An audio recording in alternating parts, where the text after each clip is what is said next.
Поздрав до сите слушатели на ЕСИ Радио, вие сте со емисијата Шах со Ивиша Домски. Секогаш имам задоволство кога имаме млад гостин, но нашиот гостин по габарити не е толку мал, е голем, но е и одличен шахист, имено станува збор за интернационалниот мајстор Никола Николовски. Роден 1998 година, 23 годишен. Но титулатите мајстор, колку години веќе имаш? Па мислам дека некаде 2018 за така да 5 години. 5 години веќе, значи на време освоена титула, сега ја чекам титулата велемајстор, но јас ќе го споделам, да речам, првиот впечаток за малиот 10 годишен Никола Николовски, кој што 2008 година беше дел од екипата на шаховскиот клуб Гамбит СКС, кој што повторно пак таа година стана шампион на Македонија во голем стил, победувајќи го Алкалит во последното коло. Иако Алкалит заселен значително со еден руски велемајстор, со еден хрватски велемајстор, значи сепак успеавме ние да победиме 3-2. А Никола малиот, иако не играше, беше тука, следеше, гледаше, навиваше и можеше, предпоставам, уште тогаш да ја почувствуваш таа атмосфера. Да, тоа беше одлично, да. Клубски дух. Клубски дух, сите за сите, таа хемија меѓу играчите, тоа значење на лигата, на мечот и воопшто таа атмосфера, мисля дека и ти уживаше, иако беше малечок. И верувам дека и тогаш можеби реши дека и ти сакаш да станеш силен шахист, да бидеш, значи, како активен играч понатаму. И дојде време кога ти практично сега ја предводиш екипата, нели? Како беше твојот развој? Ти тогаш на 10 години веќе знаеше да играш добро шах. А кога научи? Како научи? Можеш ли нешто за нашите гледачи и слушатели да? Па на почетокот тренирав во Гамбит, цело време сум во школата Гамбит. Прво со Орце Данчевски, Маријан Витков, Зоран Стојчевски. И така почнав долго време, мислам, интензивни тренинзи. Би рекол дека клучен период ми беше до 2014 негде, каде што стана FIDE мајстор. И тоа исто на првенство, каде што беше тимско, игравме, значи, Гамбит, Европски клубски куп. Европскиот клубски куп, во Шпанија, во Билбао, во Баскија, нели? Да. Па таму го прослави својот 16-ти роден ден. Да. И роден ден и титула. И роден ден и титула беше одлично, само не стигна да го гледаш мечот овој што е помеѓу Шахтер, мисля дека гостуваше во Лига на шампиони, домаќин беше Атлетик Билбао. Влезот, излезот, значи се беше перфектно таму организирано. И доживеавме и тогаш Лига на шампиони и твојот успех беше главен затоа што имаше роден ден и освои, значи, титулата тој ден или ден претходно беше одлично, воопшто во Билбао. И сега веќе не само тој резултат, него твоето напредување одеше многу добро, одеше течно и дојде да играш потоа и за македонската репрезентација, што ја верувам дека е за секој македонец чест, особено за младите шахисти. Ќе бидеш повторно дел од олимпискиот тим, тебе ќе ти биде ова која трета ли олимпијада ќе ти биде или? Првот ми дадоа шанса да играм во 2016-та, тоа беше одлично, уште да бев така помлад.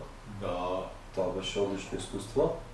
Така на 2016-та, 18-та, 2020-та немаше корона. За короната ќе биде трета олимпијада поред.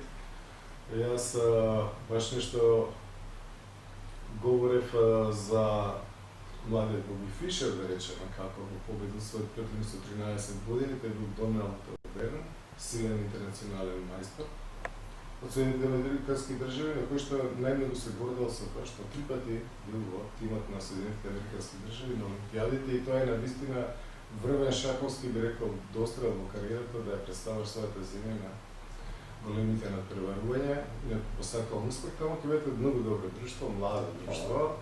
Да. Значи, покрај тебе и колегата по титула Тони Лазов, потоа и Ристевски, кој што исто така е на дофат на титулата, му треба уште една норма му треба, не? Да, така нешто, да, многу е близко рейтинг. Многу е близко, има и рейтинг веќе над 2400, но и младиот Велјановски, Андреј Велјановски, кој што ти е тебе сосед тука, па да, сега како дојда помладиве да купуваат од повозрастните, тоа е секогаш добро, нели? И Така го имавме Андреј Јановски кога беше шаховскиот камп на шапка и ја прокоментира сам својата партија против велемајстор Кирил Габиев. Исто еден млад шахист кој што ветува многу и кој што нели сите му велат кој води да работи сам. Но во секој случај ќе биде тоа добар настан, ќе биде многу интересно, тука ќе биде и уште велемајстор Звонко Станоевски, кој иако ветеран со најголемо искуство од сите вас се разбира дека тука ќе помогне за атмосферата и за што подобри резултати. Какви се сега плановите себе младите луѓе? Ти прави да кажам исто така дека Никола Николски не се занимава само со шах, туку тој во меѓувреме стигна и да сигурно до некаде доформи своето образование, односно стана професор или дипломиран речено психолог. Значи психологијата е исто така многу важна во шахот, како нели тоа прв го докажал вториот светски шампион Емануел Ласкер, кој што прв практично го знаел, го разбирал значењето на психологијата во шахот и го користил као моќно средство во борбата против своите противници. Иако Ласкер може да признае дека бил таков талент, што знаел да игра секакви позиции и затоа не му било лесно он потоа да го употреби психологија, односно да игра на противник, конкретно на противник, потоа многумина тоа ќе го воведат, нели, и тоа ќе биде денес дел од играта, но тогаш Ласкер токму знаел каков тип позиција треба да му наметне на противникот кој што нему нема да го одговара. Тоа дека другите играле еднакво како што играат. И тука тој исчекор го направи во таа психологија, токму големиот шахист и доктор на он бил доктор и по математика и на филозофија Емануел Ласкер. Сега, какви се плановите пред Олимпијада? Сега генерално се интензивни припреми. Значи до Олимпијадата имаме месец и пол прилика, така нешто. Да. Може да повише. Има еден турнир да прочитав отворено првенство на Србија во Нови Сад, дека си во листата да прочитав. Да, тоа ќе биде супер јак турнир. Значи не знам колку велемајстори се, ама ги има многу. Така да тоа ќе биде исто едно добро загревање, добра припрема за Олимпијадата, затоа што Олимпијадата исто така ќе има тешки противници. Се разбира, да. Така да тоа ќе биде одлично. А во меѓувреме да работиш со него, се подготвуваш индивидуално или како ги гледаме подготовките? Што да, значи највеќе се подготвувам сам, значи сам вежбам, тренирам. Тука исто велемајсторот Трајко Недев, он помага, исто така ќе ни биде и селектор на машката репрезентација. И така гледам барем 5 сата дневно минимум да вежбам шах. Тогаш повеќе сега. Кажи го уште еднаш младиве да слушнат колку треба да се работи шах за да се оди напред. Да. Кажи го уште минимум 5 сата дневно. Ете за слушателите да слушнат, особено со помладава публика, како треба, значи колку треба да се работи шах ако сакаме да напредуваме и да одиме напред. Добро, одлично. И што да те прашам друго, еве летово имаш турнир, после има Олимпијада, може би ќе има уште и некој одмор со пријателите или со другарите, како и да биде. За плановите, значи овие се најблиски ве сега. Олимпијадава, отворено првенство на Србија, супер јак турнир. Олимпијадата исто многу важна.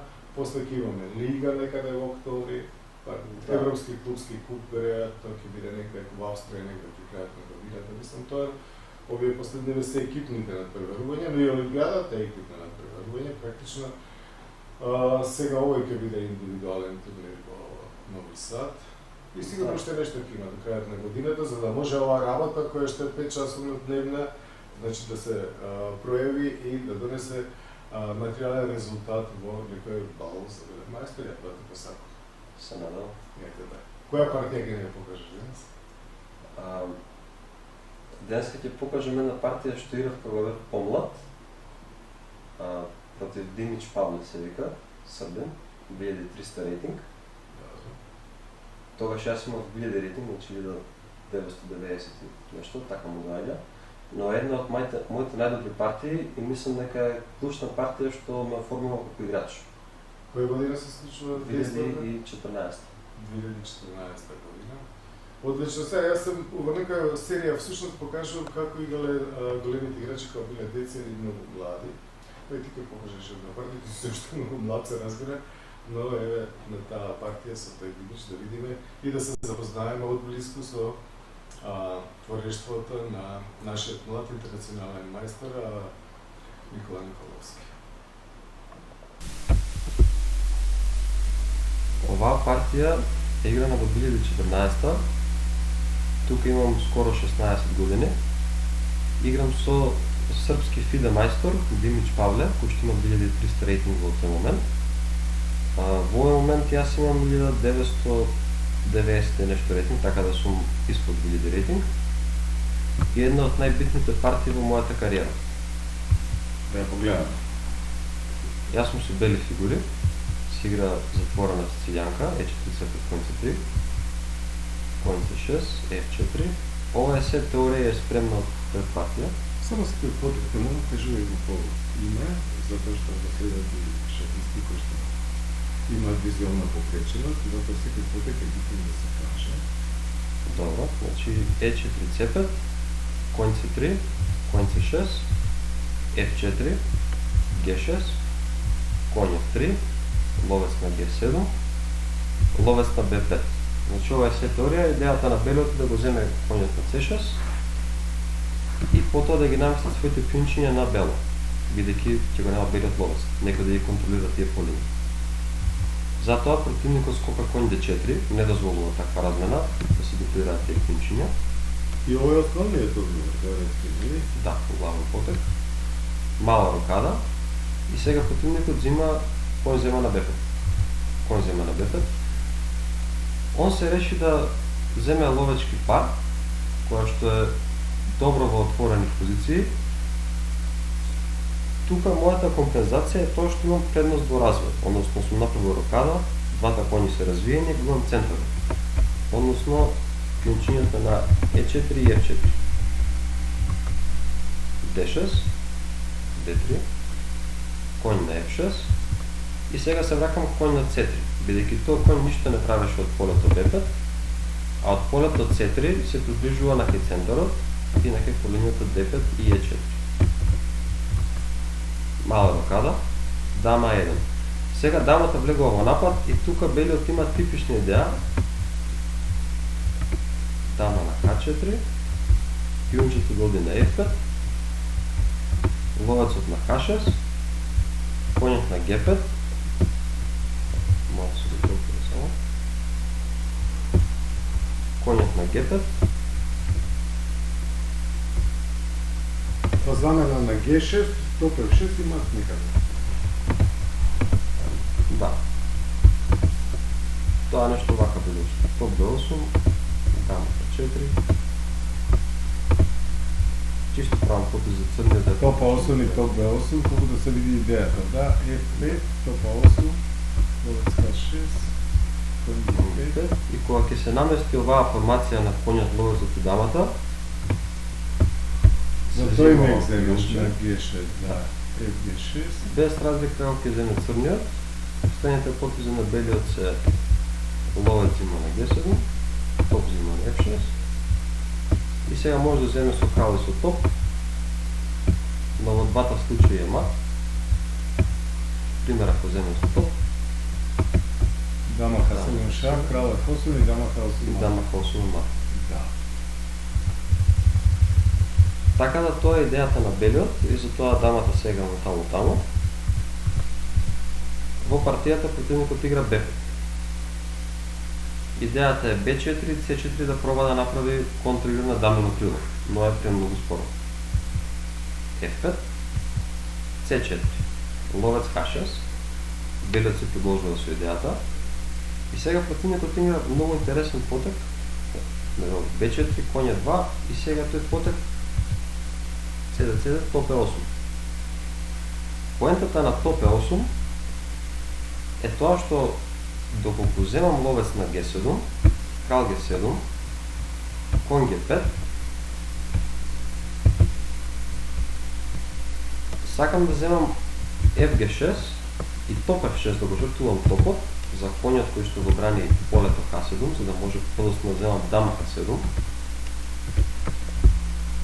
Но противникот тука има потек H6, каде што го напаѓа мојот конј и сега треба да се вратам назад, едноставно не стигам. Затоа во овој момент играм конј G5, И сега истата идеја што ја покажав претходно, ловец взима на G7, FG6, топ F6 и дама H7 со мат. Но противникот игра потек ловец на хаосот. Се трга од таа идеја и сега едноставно мојот ловец ми смета за таа идеја. FG6, топ F6 и дама H7. Ловецот смета. Конј G3. Внесувам уште една фигура во нападот. Бидејќи ловецот смета, више се доаѓа до идеи како взимање на G6, FG6, сега на потегот топ F6 има EF6, каде што ќе виси мојот конј, но затоа ловец на F8 една од идеите, каде што би го дал тој ловец само за да отворам пат по ново поле. Кон полето H7. Да. Пример, ако земе топот, топ взима на F6 и сега како и да земе противникот ќе биде мат. Да. Но проблемот во овој случај е што противникот има потегот H. На ловецот просто H5, да? Да. Каде што не виси тоа пионче на H7 више и сега ловецот е навистина под напад. И треба да го враќаш назад, да? Да. И сега не е јасно што направил белиот. Ловецот тука е затворен. Моментално не е во некаква опасност, но Може би сакаш сега конј F4, ама дали ќе стигнеш се. Да. Сега имаш одек за напад G6, но затоа ти просто си акумулира уште една фигура во напад, за да ова FG6 добие во сила, предпоставам. Да. Затоа конј на G3. Значи носам уште една фигура во напад. Ловец на A6, напаѓа на точката D3, взимам како FG6, FG6, топ F3. Бранам и се подготвувам да се дуплирам по F линија со другиот топ. Тука имаше доста интересни варијанти, каде што повторно ги рачунам потезите ловец на G7 и ловец на F8. Тука мислам дека потрошив околу 20 на минути, само за да видам дали работат, но испадна дека ниту ловец G7, ниту ловец F8 не добил. Имаше и други интересни потези како E5. Да Каде се што- слободи поле E4 за едниот конј, да? На тој начин да се ослободиш од конјот на F6 и Да, тоа беше на идејата, D5 конјот 3 на E4, да? но исто така пресметав и ова дека не работи, бидејќи црниот не смее да се мрдне едноставно од тоа поле, бидејќи ќе има некои закани тука, каде што болот ќе се жртвува на G7. И затоа одиграв топ F3. Сака на G4 да смени дами, предпоставам. Да, многу е битно да се пази што сака противникот, бидејќи ова е голема закана. Ако смени дами противникот, нападот на белиот исчезнува и сите фигури што се накале во крило во моментот, Губат смисла, да? да, нема да има некаква поента што се таму. Затоа јак потек е H3. Се спречува таа идеја, се зима момент едно темпо од нападот, но вреди. Тука повторно беше интересно потегот E5 да се одигра, каде што D5 е повторно најдобар потег, оставува да го земе пинчето. Ова е насочено против идејата дама G4, затоа што има убав мат, E6, да? EF6. Взима конј. Сјајна комбинација на дама H4 и F7 мат за пеш. Да. Но на D5 нема директна добивка, да? Да, но на D5 белиот нема ништо, така да затоа E5 не е најдобар потек. Туку H3. H3. Црниот да си остане со своите проблеми. Да. Топ од на C8. Значи противникот се спрема да се спушти на втори ред со топот. И тоа е добро, но поентата што снемува фигури во одбрана. Односно белиот носи се повеќе и повеќе фигури за напад. Тоа што разбрав уште тогаш, значи ова е 2014, пред тоа цело време рачунав, значи ловец G7, ловец F8, топ F6 идеи, E5, такви потези. Но поентата е што кога ќе се донесат сите фигури во напад, значи во моментот играм топ од на F1, шанста да работи тој напад е многу поголема. Значи да речем ако сега 80% шанста да работат жртви и тактики, сега се зголемува на 90%. И затоа кога ќе се наместиме вака со сите фигури, значи максимално мора да има некои тактики. Да, мајсторот Зопис Пешовски ќе почнеше да ги брои. Дамата 9, топовите 10, трите лесни фигури 9 и кој ќе ги изброеше сите ќе рече, а овие кралот тој го брани, ловецот 3, коња 3, двете тимчиња и тука мора да има да. Да. Добро, дамата може би индиректно ќе брани некако, ама Ако во седне моментот- пред, ама ако треба дамата да брани, тоа не е баш не е препорачливо, добро. Во секој случај белиот е доволно надмоќен на кралево крило. Топце 2. И сега како што спомнав, значи кога сите фигури се наместени, треба да има некоја тактика што работи за страната која што е посилна на тоа крило. И играм ловец на G7. Противникот по долго размислување, Во празно. Значи, не даваш фигурата во празно му е жртва, што секој што најинтересни жртви за моите посетачи.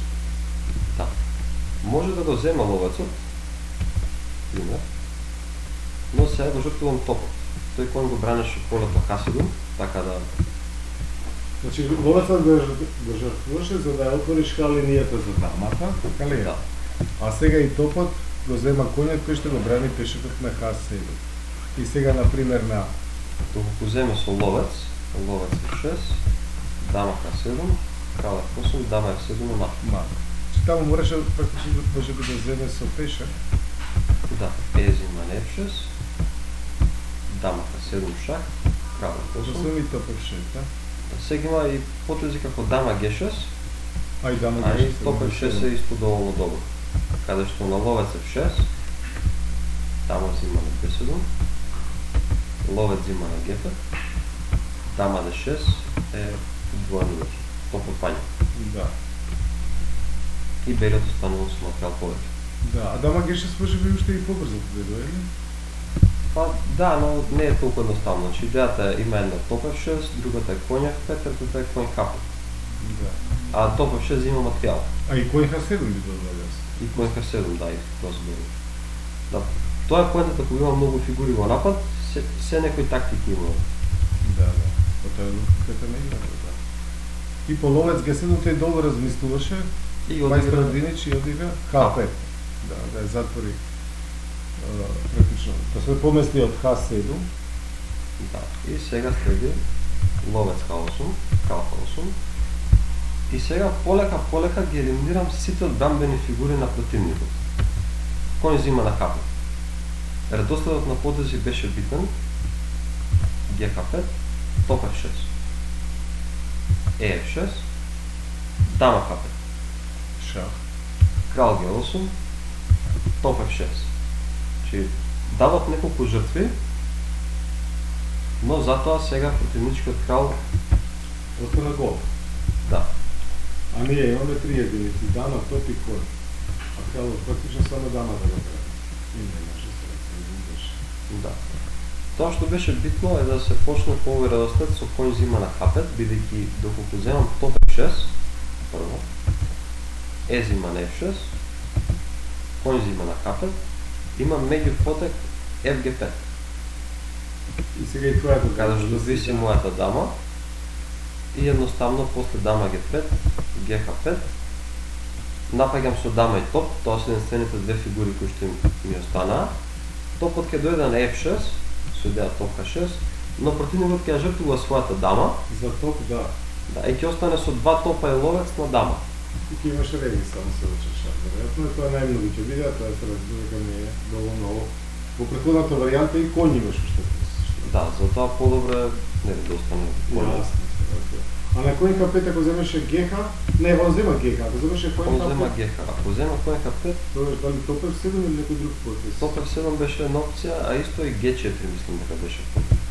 Каде што поентата е што не морам да брзам толку, затоа што сите фигури ми се на кралево крило, мојот крал е безбеден, Да. а противникот нема како да се одбрани. Едноставно противничкиот крал не ми бега. Така, и овде како практично и бесплатно напаѓаш, сега ќе го земеш коњот со исти материјал напаѓаш, имаш Да. сите предности на позицијата, да. Добро. Значи, Значи земавме кој H5 прво, кој H5, GH5, топ топ F6, EF6, дама H5, Шах. крал F6, топ F6. Да. Ова е за предавањето, добре? Да. Он одира топ C7, И сега до крај, прецизно, топ G6 шах, се покри дама G7, Единствено. дама H7 шах, Тука треба да преде да оти на крала после да можеш коње 6 шах, меѓу другото. да, така и заврши. Крал F8, Или прво земаш, или прво први 6 одмаш. коње 6 и тука се преде. Да, одлична партија. Да, ова беше една од моите најдобри партии и посебно клучна за како се развив како играч, бидејќи кога бев помлад, значи уште во позицијата пред топ F3, пред H3, цело време ги рачунав потезите ловец G7, ловец F8.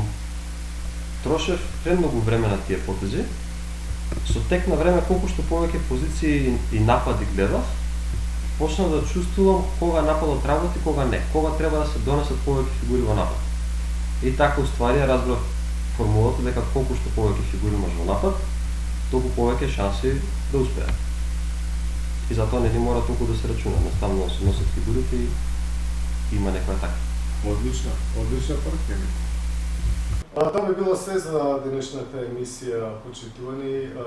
Гостин ни беше младиот интернационален мајстор Никола Николовски, од кој што македонскиот шах очекува многу, значи во неговиот лик да имаме уште еден македонски шаховски велемајстор и се надеваме дека нема да чекаме долго тоа да се случи, а вие денес се запознавте со дел од неговото творештво, би рекол, многу интересен стил на игра, играч со своеобразно мислење, значи свое видување на играта, за кој што неговиот колега, да речеме, Ванчо Спаменков, ќе каже дека играл со играч кој што необично размислува, на кој што игра многу интересно, многу силно и многу длабоко. И со кога е наистина и многу интересно да се игра, затоа што кога се игра шах против Никола Николовски никогаш не е злоден. Тоа би било се, уште еднаш ви благодарам, почитувани, за вниманието, за трканието на Никола Николовски, му благодарам што беше дел од оваа емисија, што беше со нас. Благодарам на поканата.